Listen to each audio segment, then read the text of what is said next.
Bismillahirrahmanirrahim. Assalamualaikum warahmatullahi wabarakatuh. Sebelumnya saya ucapkan selamat datang dan di sini saya akan menjelaskan dan berbagi wawasan mengenai sistem lokalisasi menggunakan GPS. Semoga video ini dapat bermanfaat. Nah, teknologi ini sangatlah penting dalam kehidupan modern, di mana GPS dapat memberikan akurasi tinggi untuk berbagai aplikasi dari navigasi hingga IoT. Mari kita eksplorasi lebih dalam bagaimana sih cara GPS itu bekerja. Nah, di sini saya telah merangkum apa sih yang dimaksud dengan GPS itu. GPS atau kepanjangan dari Global Positioning System adalah sistem navigasi berbasis satelit yang memberikan informasi lokasi, kecepatan, dan waktu secara real time. Dengan 24 satelit yang terus mengorbit bumi, teknologi ini menggunakan minimal 4 satelit untuk menentukan lokasi dengan akurasi yang sangat tinggi. GPS mendukung berbagai aplikasi seperti transportasi, militer, hingga pertanian. Nah, di sini ada eh, bagaimana sih cara kerja dari GPS itu sendiri.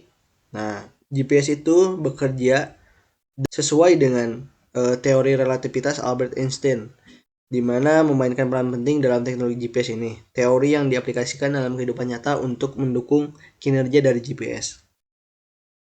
Nah, misalkan kita ini ingin mengetahui lokasi kita sendiri ada di mana gitu. Nah, kita memiliki perangkat dengan penerima GPS yang terintegrasi. Teknik yang digunakan disebut dengan trilaterasi yang membantu menemukan lokasi seseorang. Dalam dua dimensi, setidaknya dibutuhkan dua satelit untuk menentukan lokasi. Jarak antara satelit dan penerima GPS diukur dengan berbagai teknik. Nah, satelit pertama menentukan bahwa kita itu berada dalam jarak tertentu. Nah, satelit pertama itu ditandai dengan R1 sehingga kita itu berada di dalam tengah-tengah lingkaran antara R1 dan R2. Nah, R1 ini merupakan satelit yang pertama dan R2 merupakan satelit yang kedua, di mana kita itu berada di titik posisi irisan dari kedua lingkaran tersebut. Nah, lokasi Anda ini berada di salah satu titik perpotongan kedua lingkaran tersebut. Dengan menambahkan permukaan bumi sebagai lingkaran ketiga, kita juga bisa menentukan lokasi tepat kita gitu ada di mana. Nah, dalam tiga dimensi diperlukanlah tiga satelit untuk menentukan posisi satelit. Dari ketiga satelit itu dapat membantu mempersempit lokasi kedua titik tersebut dan permukaan bumi sebagai elemen keempat menghilangkan titik yang tidak memungkinkan. Kemudian untuk mengukur jarak dari satelit sendiri, GPS menggunakan jam kuantum yang sangat akurat. Nah, satelit ini mengirimkan sinyal radio ke penerima di bumi, termasuk waktu pengiriman dan lokasi satelit. Nah, penerima GPS juga menghitung waktu tempuh sinyal dan menggunakan kecepatan cahaya untuk menentukan jarak. Lokasi dihitung berdasarkan lingkaran yang dibuat dari jarak satelit.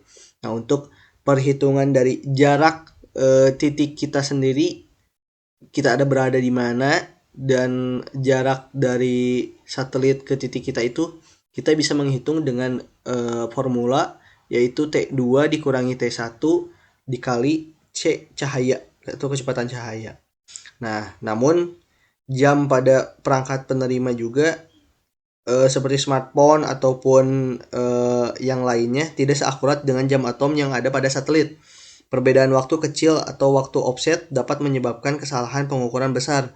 Nah, masalah ini juga diatasi dengan menggunakan 4 satelit yang memungkinkan untuk menghitung waktu offset dan 3 koordinat ruang secara bersamaan. Nah, disinilah kita memerlukan teori relativitas Einstein. Pada teori relativitas Einstein ini karena satelit itu bergerak dengan kecepatan tinggi sekitar 14.000 km per jam yang menyebabkan waktu melambat sekitar 7 mikrodetik per hari. Selain itu, gravitasi lebih rendah di orbit satelit menyebabkan waktu berjalan lebih cepat 45 mikrodetik per harinya. Nah, di sini untuk teori relativitas Einstein itu berperan penting dalam memastikan akurasi GPS. Nah, khususnya melalui relativitas khusus dan relativitas umum.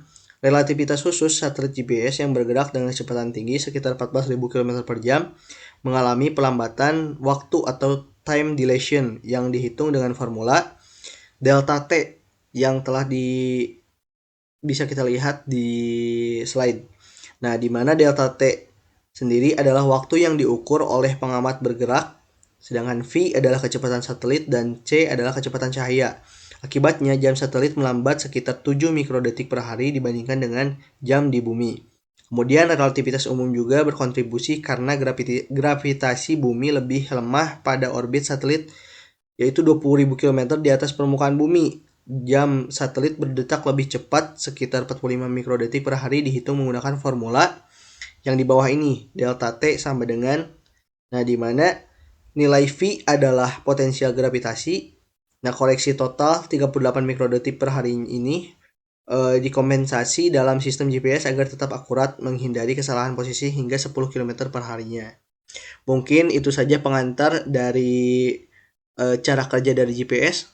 Nah, di sini sistem lokalisasi dengan GPS juga memiliki komponen utama yang diantaranya ada 3 komponen, yaitu ada satelit. Nah, satelit itu untuk memberikan sinyal, posisi, dan waktu, kemudian penerima GPS. Nah, si penerima GPS ini untuk mengolah sinyal satelit untuk menentukan posisinya sendiri. Kemudian ground station, yaitu di mana fungsinya untuk mengontrol dan monitoring satelit. Kemudian keunggulan dari GPS sendiri yaitu sudah jelaskan juga tadi mungkin ya. Yang pertama, jangkauannya sangat global, kemudian akurasinya sangat tinggi, biasanya hingga beberapa meter. Kemudian cara kerjanya sendiri tadi telah dijelaskan, yaitu dengan metode trilaterasi, yaitu untuk menghitung lokasi berdasarkan jarak dari minimal 3 satelit.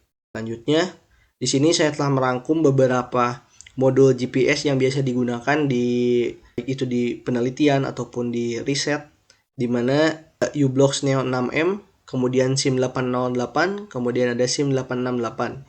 Dari ketiga modul ini memiliki kelebihan dan kekurangannya masing-masing. Namun di sini saya akan memperjelas, lebih mengenalkan gitu ya, modul SIM 868. Nah, selanjutnya di sini adanya perancangan program, di mana perancangan program ini untuk mengetahui data dari titik lokasi yang akan kita cari. Nah, pada perancangan program ini dimulai dari akuisisi data sinyal satelit, kemudian pemrosesan melalui filter untuk meningkatkan akurasi, hingga integrasi ke aplikasi berbasis GPS seperti navigasi atau pelacakan. Setiap langkah bertujuan untuk memastikan data lokasi yang akurat dan real time. Nah, pada percobaan yang telah saya lakukan di sini, pada percobaan yang pertama, data yang diberikan itu tidak sesuai. Dikarenakan data yang telah saya cari tersebut ada beberapa source code yang kurang. Jadi, data yang diberikan tuh sesuai dengan real time yang kita jalankan gitu ya. Misalkan GPS itu dibawa ke arah utara, nah si titik koordinat pun ikut ke arah utara. Namun titik koordinat yang aslinya itu tidak sesuai dengan titik koordinat yang diberikan oleh si GPS. Atau data longitude atau latitude-nya tidak sesuai dengan yang seperti aslinya.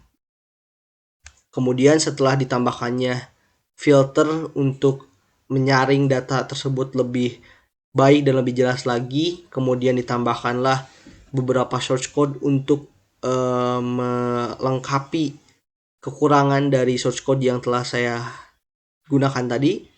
Kemudian didapatkanlah data latitude dan longitude yang benar-benar real time dan juga sangat-sangat akurat, di mana data yang diberikan oleh GPS pun sama sesuai dengan data lokasi yang ada yang telah saya gunakan pada saat percobaan.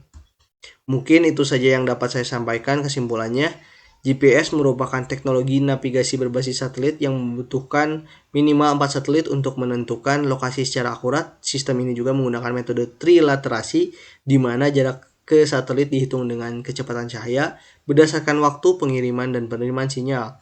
Jam atom di satelit yang dikoreksi menggunakan teori relativitas Einstein menghindari kesalahan pengukuran besar.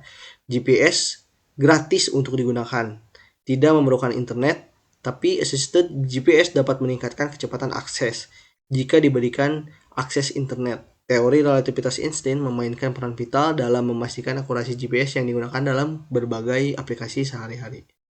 Mungkin itu saja yang dapat saya sampaikan, kurang lebihnya mohon maaf. Semoga video yang telah saya paparkan tadi dapat bermanfaat. Wassalamualaikum warahmatullahi wabarakatuh.